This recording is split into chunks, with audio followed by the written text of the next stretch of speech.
जय महाराष्ट्र. नमस्कार. पोद्दार ज्वेलर्समध्ये आपले सहर्ष स्वागत. मी हमी देऊन सांगतो, जर जगात या चार घटना घडल्या तर शेअर बाजार अक्षरशः जमिनीवर येऊ शकतो आणि सोने चांदी रॅकेटसारखी उसळी घेऊ शकतात. मी पुन्हा सांगतो, या चार गोष्टी घडल्या तरच मार्केटमध्ये मोठी उलथापालथ होऊ शकते. पहिलं कारण, इराण आणि अमेरिका यांच्यात युद्ध झालं तर. अलीकडे डोनाल्ड ट्रम्प यांनी काही दिवसात मोठी घटना घडू शकते असा इशारा दिल्याची चर्चा आहे. तसे अमेरिकेची युद्धनौका इराणच्या दिशेने सरकत असल्याची बातम्या जागतिक तणाव वाढवत आहेत.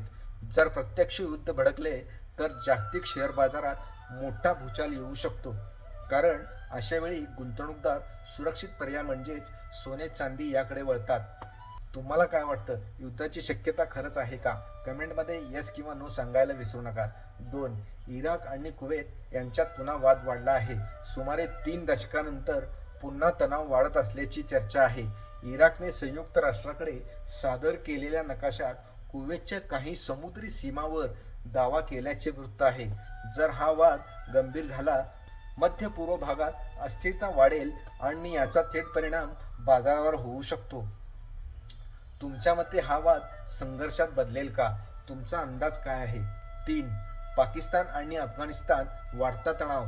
सीमेवरील हालचाली आणि राजकीय तणाव वाढत असल्याचे बातम्या येत आहेत. जर संघर्ष वाढला तर आशियाई बाजारावर त्याचा दबाव येऊ शकतो. आशियाई मार्केट सुरक्षित राहील असं तुम्हाला वाटतं का? कमेंटमध्ये तुमचं मत सांगायला विसरू नका. सर्व काही अमेरिकेच्या निर्णयावरती डोनाल्ड ट्रम्पच्या मूडवर निर्भर आहे. यूएसच्या कोर्टाने अमेरिकेचे राष्ट्राध्यक्ष डोनाल्ड ट्रम्प यांना फटकारत त्यांनी लावलेल्या टेरिफ रद्द केला. त्या पुढील 24 तासामध्ये डोनाल्ड ट्रम्पने पुन्हा 15% टेरिफ लावले. त्यामुळे जागतिक व्यापारात अनिश्चितता वाढली आहे. अमेरिकेच्या धोरणांचा परिणाम संपूर्ण जगावर होतो. अनिश्चितता वाढली तर बाजारात मोठे चढ-उतार होऊ शकतात.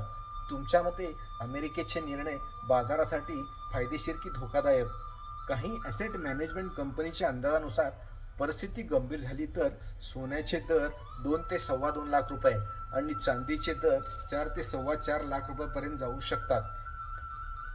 बाजार भावनावर आणि जागतिक घडामोडीवर चालतो. आगामी काही दिवस खूप अस्थिर, वोलाटाईल असू शकतात.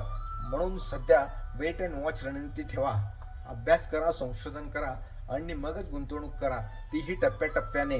जर या 4 गोष्टी घडल्या तरच मार्केटमध्ये मोठे उलटफेर होऊ शकतात. शेवटचा प्रश्न, येत्या 2 महिन्यात तुम्ही शेअर मार्केटमध्ये गुंतवणार की सोने चांदीमध्ये?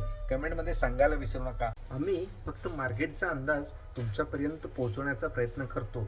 बाकी इन्व्हेस्टमेंट करताना योग्य सल्लागाराकडून सल्ला घेऊनच इन्व्हेस्टमेंट करा. धन्यवाद.